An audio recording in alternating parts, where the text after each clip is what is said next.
कभी कभी मेरे दिल में ये ख्याल आता है कि भैया कुदरत का निजाम वाला फॉर्मूला पाकिस्तान के साथ हर बार कैसे सटीक बैठ जाता है। हाँ, मतलब पाकिस्तान ने झंडू खेला था पिछला मैच, जिस तरह से वो हारे थे उसके बाद कायदे से दे डोंट डिजर्व कि वो आगे जाकर खेले।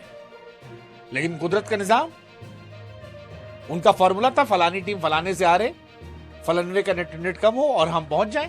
और देखिए, इंग्लैंड ने न्यूजीलैंड को हरा दिया। मतलब किसने सोचा था कि न्यूजीलैंड जो है वो हार जाएगी। 10 ओवर में जब न्यूजीलैंड के 80 रन थे और 2 या 3 विकेट गिरे थे, तो मुझको लग रहा था कि यार न्यूजीलैंड जो है वो 180 मारेगी और फिर गेंदबाजी उनकी तगड़ी और वो आसानी से जीत जाएगी। और 17 ओवर तक वो जीत भी रहे थे। 17 ओवर तक लगभग मैच उनके कब्जे में था।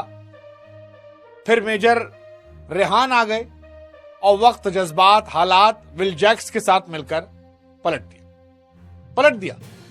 ये दिया कि कुदरत के निजाम वाला फॉर्मूला जो है वो पाकिस्तान की तरफ चला गया। और फिलहाल पाकिस्तान के पास एक मौका है वर्ल्ड कप सेमीफाइनल में प्रवेश करने का। अब पाकिस्तान अगर बाहर होगा तो उसके लिए वो खुद जिम्मेदार है, और रहेगा तो उसके लिए क्रेडिट वो अपने आप को दे सकता है, क्योंकि बाकी उसका काम जो है वो इंग्लैंड ने कर दिया। हाँ जी, 18 गेंदों पर 42 रन चाहिए थे, 6 विकेट गिर गए थे, लगा मैच खत्म है भाई साहब। 3 ओवर में 42 कहां बनेगा, इतना तगड़ा चल रहा है। लेकिन फिर पाकिस्तानी मूल के रेहान अहमद आते हैं और लगता है कि पाकिस्तानी फौज से सीधे आए थे। रेहान आए और फिर विल जैक्स के साथ मिलकर फेंटा मारना शुरू किया। मतलब जबरदस्त ग्लेन फिलिप्स जो पूरे मैच में छाए हुए थे, बैटिंग में, बॉलिंग में जबरदस्त कैच पकड़ रहे थे। 1 ओवर में उन्होंने मैच खत्म करवा दिया। रेहान ने उन्हें छक्का मारा, फिर सिंगल लिया, फिर जैक्स ने छक्का मारा, फिर चौके मारे, 22 रन पड़े और वहीं से मैच पलट गया। अब 12 में कीज चाहिए था, तो फिर सैंटनर आए, सैंटनर को भी शौवा पड़ा, सिंगल गया, डबल सिंगल और छक्का, और फिर 16 चले गए और मैच, जज्बात, हालात जो है वो सब कुछ चला गया। मैट हेनरी के पास सिर्फ 5 रन मिले थे। मैट हेनरी चाहते भी तो क्या कर लेते, कुछ नहीं कर पाए। 3 गेंदों पर मैच खत्म हो गया। मेजर रेहान की वजह से पाकिस्तान को एक मौका मिल गया। पाकिस्तान के पास सेमीफाइनल में खेलने का मौका है। इंग्लैंड ने यह मैच 4 विकेट से जीता है, 3 गेंद रहते हुए जीता है। तो फिलहाल कुदरत का निजाम जो है वो फॉर्मूला लोड हुआ है और रेहान को वो शुक्रिया कह रहे हैं। अब कुदरत का निजाम का फॉर्मूला यह है कि न्यूजीलैंड जो है वो अभी भी पॉजिटिव नेट रन रेट पे 1.390, और यहां पर एक एक्साइटिंग मैच कल का होने वाला है। अब पाकिस्तान को चाहिए कि पाकिस्तान अगर श्रीलंका को 65 रनों से हराता है, पहले बैटिंग कर 65 रनों से हराता है, तो वो क्वालिफाई कर जाए। दूसरा कहानी है कि पाकिस्तान जो है वो 13 ओवर में मैच जीत जाए।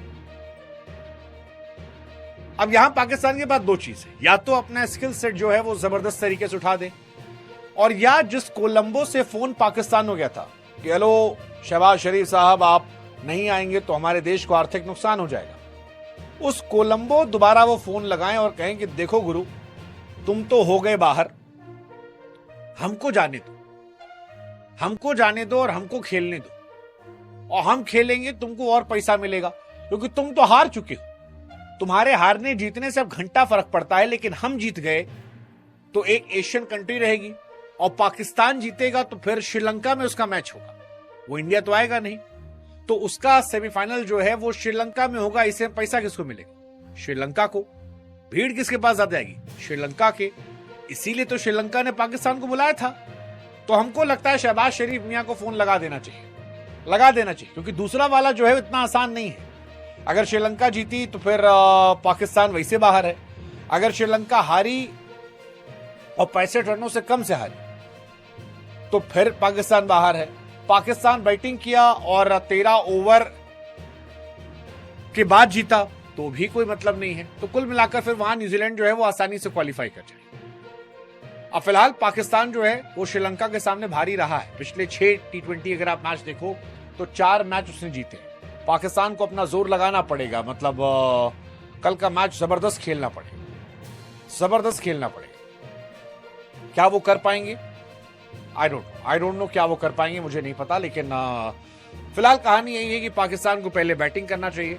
बाबर आजम को हो सके तो कल के मैच में ड्रॉप कर देना चाहिए और उनकी जगह पर ख्वाजा नाफे को बुला लेना चाहिए कि जाओ भाई, कल तोड़ के आओ। बाकी उनको शुक्रिया कहना चाहिए विल जैक्स का, जो लगातार इस वर्ल्ड कप में अच्छा कर रहे हैं। इस वर्ल्ड कप में चौथी बार ऐसा हुआ है कि प्लेयर ऑफ द मैच का अवार्ड जो है विल जैक्स को मिला है, joint most in a single edition with Shane Watson. ये अपने आप में बड़ी बात है। अब इंग्लैंड जो है वो इंडिया या वेस्ट इंडीज से खेलेगी वानखेड़े स्टेडियम। तो इंग्लैंड ये तय हो गया है कि इंडिया से मैच होगा, और मैंने पहले भी कहा था कि मुझे south Africa versus India final दिख रहा है। हालांकि वेस्ट इंडीज एक्साइटेड होगी फाइनल खेलने के लिए, क्योंकि वेस्ट इंडीज को दिख रहा होगा कि अगर हम इंडिया को हरा देते हैं तो हम इंग्लैंड को भी हरा सकते हैं, क्योंकि इंग्लैंड को हराना उनके लिए भी आसान है। इंग्लैंड को 2016 में पटका था, और ये वही दो टीमें हैं जिनको हराकर आखिरी बार इन्होंने T20 वर्ल्ड कप जीता था। फाइनल मुझे लगता है अफ्रीका, और अफ्रीका को एक्चुअली कोई हरा सकता है इंडिया से, बाकी टीम में कैलिबर नहीं है। वो अफ्रीका इस साल बहुत सॉलिड टीम है, batting, bowling, fielding, they are top notch. ऐसे में मुश्किल है उनको हराना। इंडिया हरा सकती है, मुझे ऐसा लगता है इंडिया आज अपने दिन पर किसी टीम को हरा सकती है, बट वेस्ट इंडीज भी एक्साइटेड हो कि भाई साहब देखते हैं यहां से कहानी क्या होती है। मतलब मुझे ऐसा लगता है। हालांकि आज कई सारे सवाल जो हैं वो सैटनर के लिए रह गए होंगे कि भाई साहब मैट हेनरी जो थे उनको ओवर क्यों नहीं दिए गए, लॉकी फर्ग्यूसन जो थे उनको ओवर क्यों नहीं दिए गए। मतलब आप चाहते तो आप आसानी से और ओवर करवा सकते थे, पता नहीं आखिरी ओवर में स्पिनर्स खिलाने का क्या लॉजिक होता है पता नहीं, बट ये लॉजिक उनका बहुत नुकसान कर गया, और इस वजह से शायद वो बाहर हो रहे हैं। वो हो सकते हैं बाहर, मतलब मैं शॉक नहीं होऊंगा अगर वो बाहर हो जाते, क्योंकि पाकिस्तान के पास मौका है, और पाकिस्तान कुदरत का निजाम, फोन फक्कड़, पाकिस्तान में तो मुल्क की खुशी के लिए सिर्फ यही एक मौका है। मुझे तो लगता है अगर मैं शहबाज शरीफ होता तो मैं कोलंबो फोन लगा देता कि भाई साहब अपनी टीम को बोलो यार कल मैच हार जाए। अगर क्रिकेट में कुछ सट्टेबाजी होती है, अगर क्रिकेट में कुछ खबलेबाजी होती है, तो मैं लगवा देता और मैं कहता पाकिस्तान को मैच जिताओ।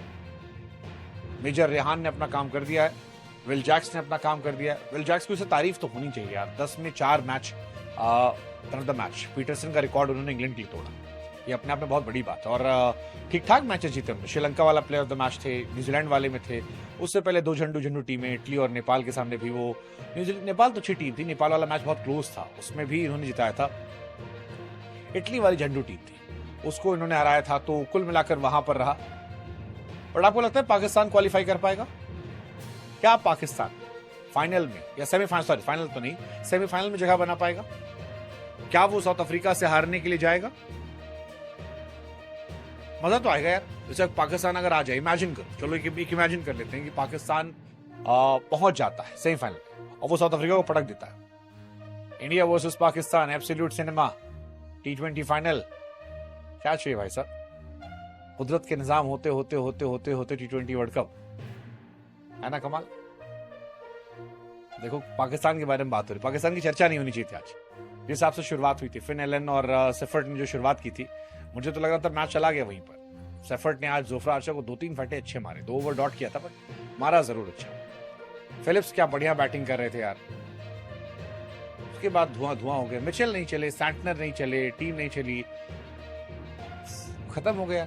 20 ओवर में आप 159, दैट वाज लेस, काफी कम, बहुत कम। 2 पाकिस्तानी खिलाड़ियों ने मिलकर बैंड बजाई है। Adil Rashid 4 over 28 run 2 wicket, Will Jacks 4 over 23 run 2 wicket, and उसके अलावा रेहान 3 ओवर 28 रन 2 विकेट। यहीं से मैच पलट गया। इंग्लैंड की अपनी समस्याएं हैं, जॉस बटलर, फिल सॉल्ट, ये समस्याएं उनकी हैं। हैरी ब्रूक भी आज आउट हो गए थे, मुझे लगता मैच खत्म हो गया। 4 विकेट तो मुझे लगा खत्म हो गया मैच, बट एंड में